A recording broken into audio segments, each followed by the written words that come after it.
Bismillahirrahmanirrahim. Alhamdulillahi rabbil alamin.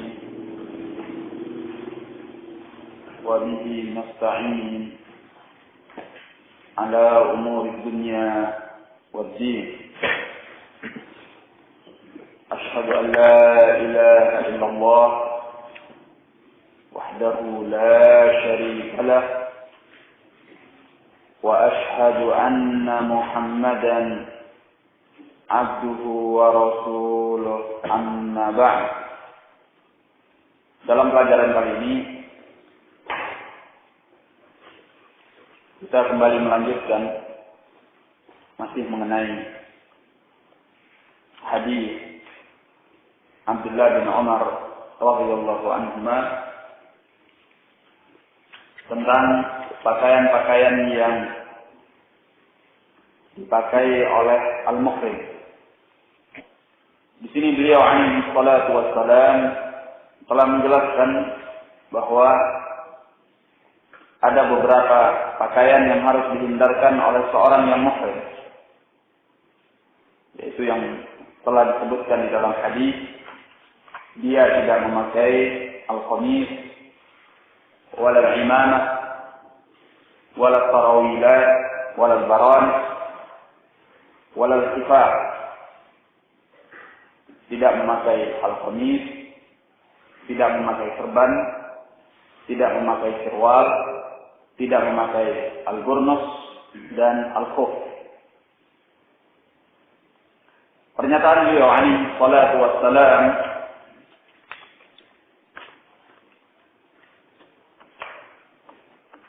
la yalbasul qamis, tidaklah dia memakai al-qamis, menunjukkan bahwa semua pakaian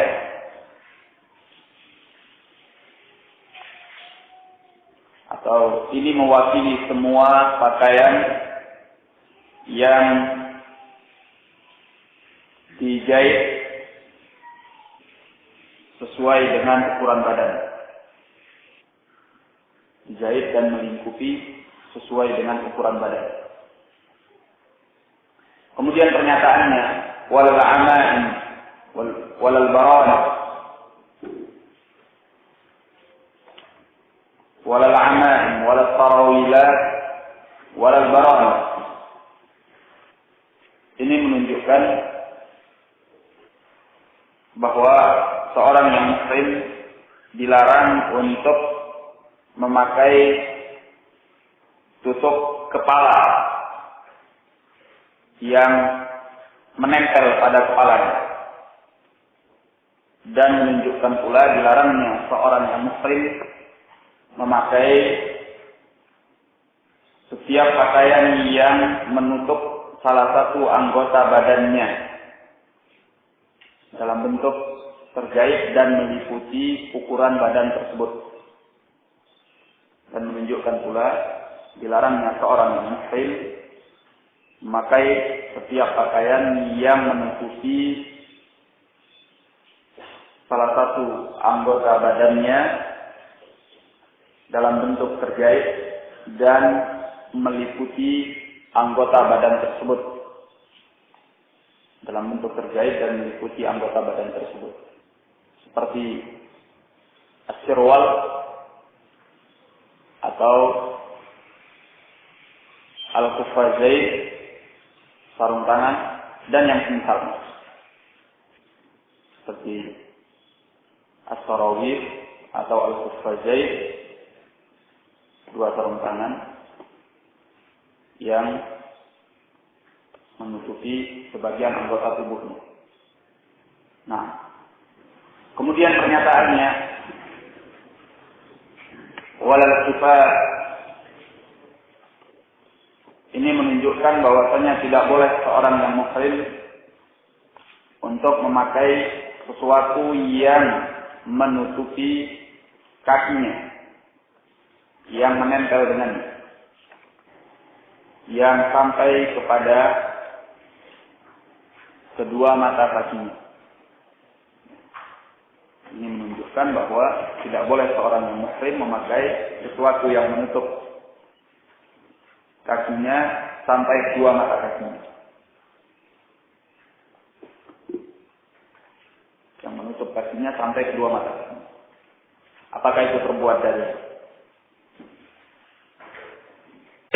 kain beludru atau kain wol, kulit, atau yang semacamnya? Apa saja? Dan boleh baginya untuk memakai alas kaki selama tidak menutupi kedua mata kakinya. Nah, ini berdasarkan kepada sabda beliau alaihi salatu wassalam yang selanjutnya, yaitu illa ahadun la yajidu na'laini falyalbas khuffaini wal yaqta'huma asfala minal ka'bayn. Kecuali seseorang yang tidak mendapatkan dua sendal, maka hendaklah dia memakai dua khuf dan memotong keduanya lebih rendah dari kedua mata kakinya. Nah, maka dia boleh memakai apa saja dari alas kaki selama tidak menutupi kedua mata kakinya. Kemudian pernyataannya, wala yalbas minat thiyabi syai'an massahu za'faran awwal. Dan tidaklah dia memakai pakaian yang telah terkena oleh za'faran awwal. Ini menunjukkan bahwa seorang yang muhrim tidak boleh memakai minyak wangi pada pakaiannya. Dari apa saja minyak wangi? Nah, jadi seorang tidak boleh memakai pakaian yang dijahit dan menutupi seukuran badannya, apa saja bentuknya, gamis, jubah, kemeja. Jadi al-hadis bukan dipahami sesuai dengan makna yang sempit pada teksnya. Namun pernyataan al-qamis menunjukkan pakaian yang dijahit dan menutupi seukuran badan. Ya, seperti yang telah disebutkan. Gamis, jubah, kemeja, kaos. Tidak boleh. Faham semua ya, kawan? Nah, maka dia harus melepas semua pakaian. Pakaian yang dijahit dan meliputi seukuran badannya. Nah, kemudian pernyataan walal amaim walal baron ini menunjukkan bahwasanya tidak boleh dia tutup kepala apapun. Ya, tutup kepala apapun. Nah, apakah itu bentuknya serban atau al-burnus, ya, atau mungkin topi, atau apa saja, peci, atau apa saja dari tutup kepala. Ya, dalam segala bentuknya, apa saja bentuknya. Nah, tidak diperbolehkan karena beliau menyatakan walal amaim wala al-baran. Jadi yang dilarang bukan saja serban atau al-burnus, tetapi apa saja yang menutupi kepala. Nah, kemudian pernyataan wala sarawila ini menunjukkan bahwasanya tidak boleh dia memakai pakaian yang menutupi sebagian anggota badannya yang dijahit dan meliputi anggota badan tersebut. Ya, seperti celana.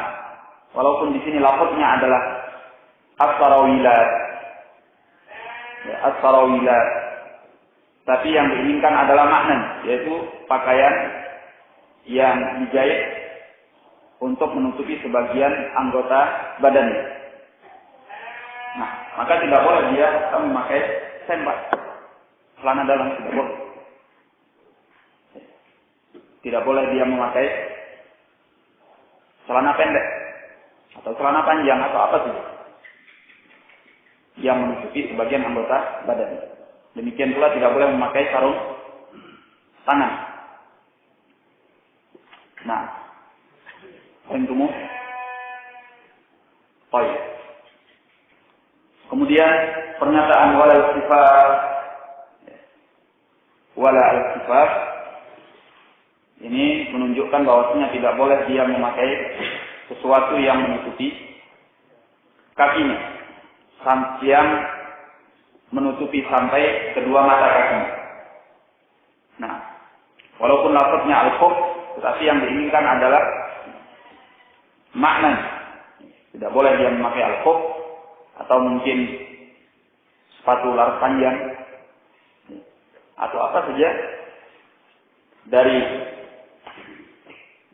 penutup kaki yang sampai kepada kedua mata kaki. Al-khuf, kemudian kaos kaki, kemudian sepatu yang menutupi kedua mata kakinya dan sebagainya.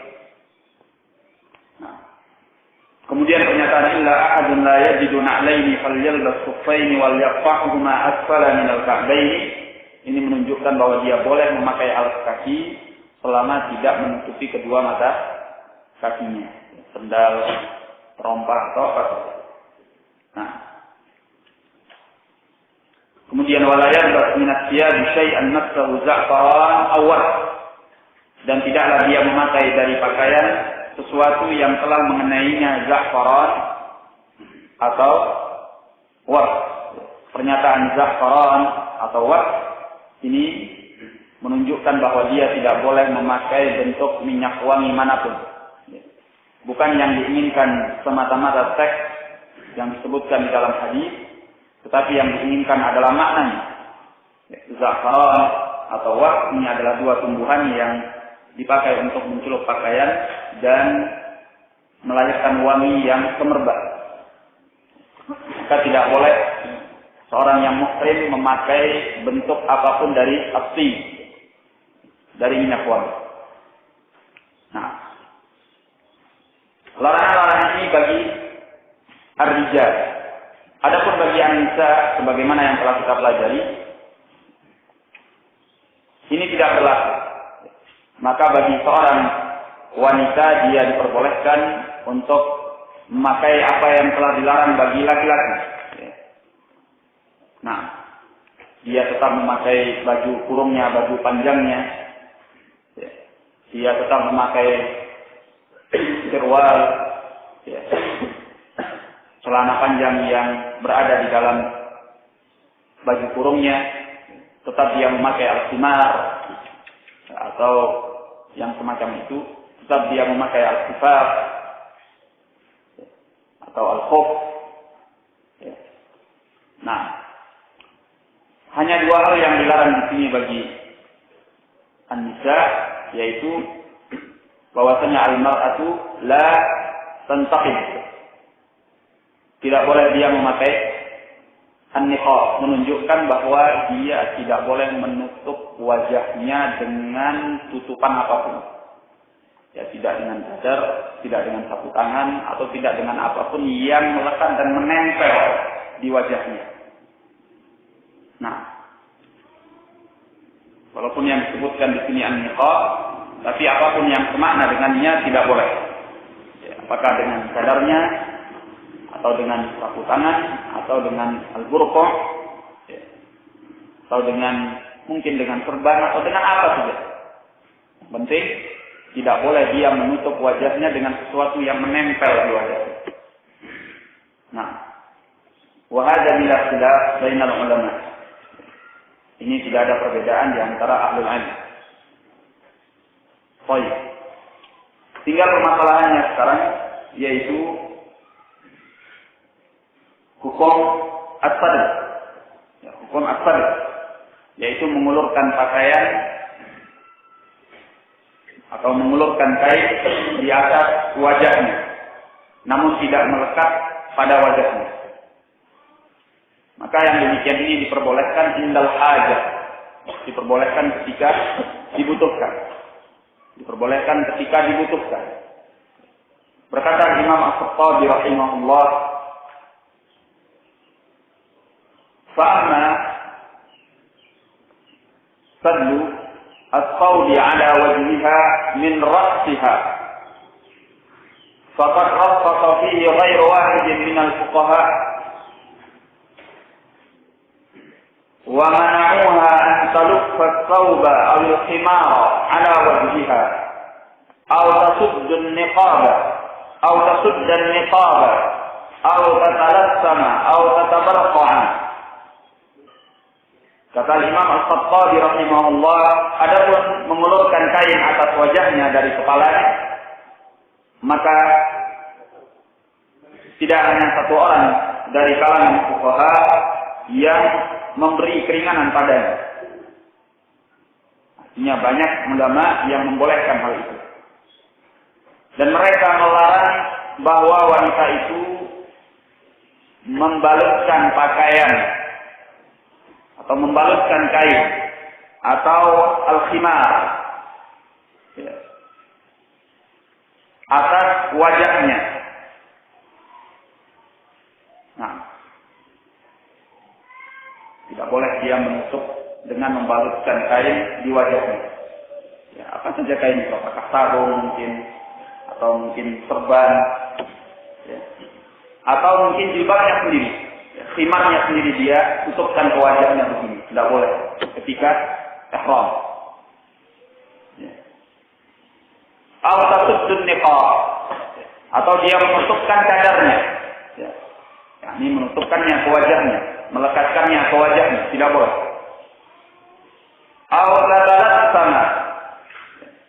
At-talassum yaitu menutupkan muka dengan serban atau yang semacamnya.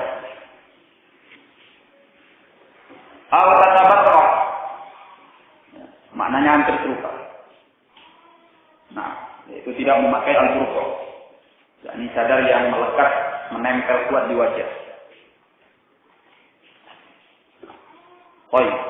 Tapi disebutkan di awal bahwa dia boleh mengulurkan kain di wajahnya dari atas kepalanya. Nah, dan ini ketika adanya kebutuhan, misalnya lalu di hadapannya orang-orang yang bukan mahramnya, ya, maka boleh dia mengulurkan kain dari kepalanya ke wajahnya, mengulurkan, ya, kain yang menutupi wajahnya, bukan menempelkannya ke wajahnya. Paham temu? Paham perbedaannya? Ya, ini mengulurkan, yang menjulurkan kain di wajahnya, ya, dari atas kepalanya. Bagaimanapun caranya, mungkin bisa jadi dengan model cadar yang di luar, bagaimana yang biasa dipakai oleh al-akhwat, ya, mereka mengulurkan seperti ini. Itu juga bisa disebut dengan as-sadl, atau mungkin ada kain yang dia ulurkan, ya, ketika ada laki-laki yang bukan mahramnya, dia ulurkan dari atas kepalanya, yang penting tidak melekat pada wajahnya secara kuat seperti ini, yang tidak boleh dia begini. Ya, ini tidak diperbolehkan. Ya. Nah, apakah dia menutupkan cadar yang melekat di wajahnya, yang menempel di wajahnya seperti ini, atau dia tatalakkan, ini kain yang dia ambil kemudian dia tutupkan di wajahnya, atau dengan khimarnya dia tutupkan seperti ini, tidak boleh. Tapi kalau dia ingin menutupi wajahnya, dia ambil kain, dia ulurkan dari atas kepalanya ke mukanya. Nah, yang penting jangan dia lekatkan, dia tempelkan. Paham temu?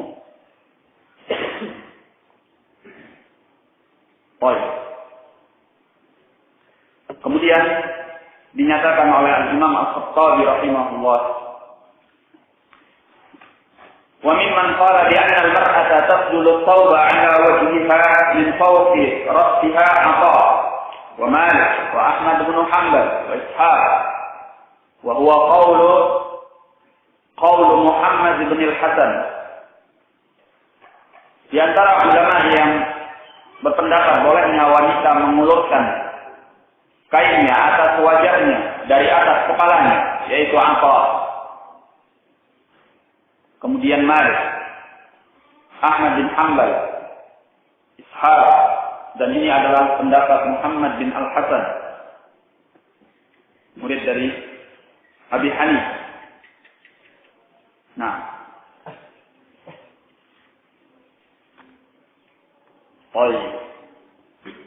yang menguatkan pendapat ini yaitu bolehnya sadl mengulurkan kain dari atas kepalanya kepada wajahnya adalah hadis Asma binti Abi Bakar, bahwasanya dahulu Asma mengulurkan annaha kana tasdulu thawba ala wajhiha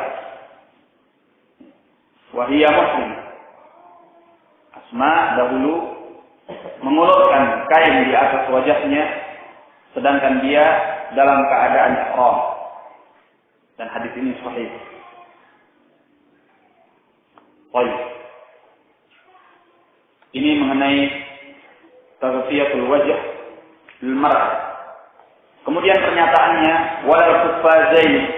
walal kuffazain dan tidak memakai kedua sarung tangan. Ini menunjukkan bahwasanya an-nisa tidak boleh bagi mereka memakai apa saja yang menutupi kedua tangannya. Nah, kemudian para ulama sepakat tentang dilarangnya memakai kedua sarung tangan bagi ar-rijal, bagi para lelaki. Para ulama sepakat tentang bolehnya, tentang haramnya, tentang dilarangnya memakai al-kuffazain, memakai dua sarung tangan bagi ar-rijal, bagi lelaki. Adapun bagi an-nisa, bagi para wanita, para ulama khilaf mengenai hukumnya. Sebagian membolehkan dan sebagian melarang. Dan yang paling kuat insyaallah adalah yang melarangnya. Dan ini mazhab Al-Imam Malik, kemudian Al-Imam Ahmad, dan sebuah riwayat dari Syafi'i, An-Nakhai, kemudian Atha, sebuah riwayat dari Syafi'i, dan ini juga pendapat An-Nakhai, Atha, dan yang selain mereka. Dalil yang menguatkan pendapat ini jelas, yaitu dalil yang terdapat pada bab ini, hadis Abdullah bin Umar radhiyallahu anhuma, yaitu sabda Nabi sallallahu alaihi wa ala alihi wasallam, la tantaqibil mar'atu wa la talbasil khuffazain. Seorang wanita tidak boleh memakai an-niqab dan tidak pula menggunakan sarung tangan. Nah, jadi ketika umrah atau haji saat ihram, mereka harus melepaskan kedua sarung tangan mereka. Tidak boleh memakainya. Baik. Ini pendapat yang paling kuat insyaallah berdasarkan hadis yang telah kita sebutkan. Saya semua ya kawan.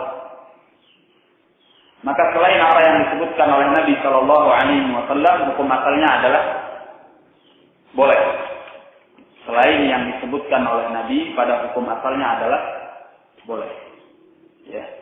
Maka apa yang dilarang ini adalah ketentuan baku bagi orang-orang yang haji, ya. Baik untuk ar-rijal ataupun an-nisa. Karena yang dilarang itu sedikit, maka disebutkan oleh Nabi Shallallahu Alaihi Wasallam menunjukkan bahwa yang selainnya adalah diperbolehkan dan itu banyak. Paham semua? Nah, kemudian masih terkait dengan masalah pakaian bagi orang yang ihram, para ulama sepakat bahwasanya orang yang ihram tidak boleh memakai al-khimar di atas kepalanya. Lelaki tidak boleh memakai al-khimar di atas kepalanya. Misalnya dia gunakan sorban untuk menutupi kepalanya. seperti orang yang memakai al-qutrah. Nah, seperti Abdullah. La yajuz. Pentumu. Nah, bagi orang yang haji ini tidak diperbolehkan. Ini ijma' para ulama. Ya. Karena Nabi Shallallahu Alaihi Wasallam menyatakan apa? Walal amaim wala al-baron. Ya. Walaupun lafaz hadisnya adalah al-imamah wal burnus, tetapi yang diinginkan dengannya adalah maknanya, yaitu segala sesuatu yang menutupi kepala. Tidak memakai khimar, tidak memakai al-qutrah, atau yang semacam itu. Di waktu al-hajj atau di waktu ihram. Apakah ihram umrah atau haji? Baik. Namun para ulama khilaf mengenai bolehkah lelaki menutup wajahnya? Ya. Bolehkah lelaki menutup wajahnya ketika ihram? Ini menurut sebagian ulama tidak diperbolehkan. Namun yang kuat insyaallah bahwa menutup wajah bagi ar-rijal adalah perkara yang diperbolehkan. Bagi lelaki perkara yang diperbolehkan. Ini adalah mazhab al-jumhur, mazhab mayoritas para ulama. Yang menguatkan pendapat mereka ini adalah asar Utsman dan juga asar Zaid bin Sabit radhiyallahu anhuma,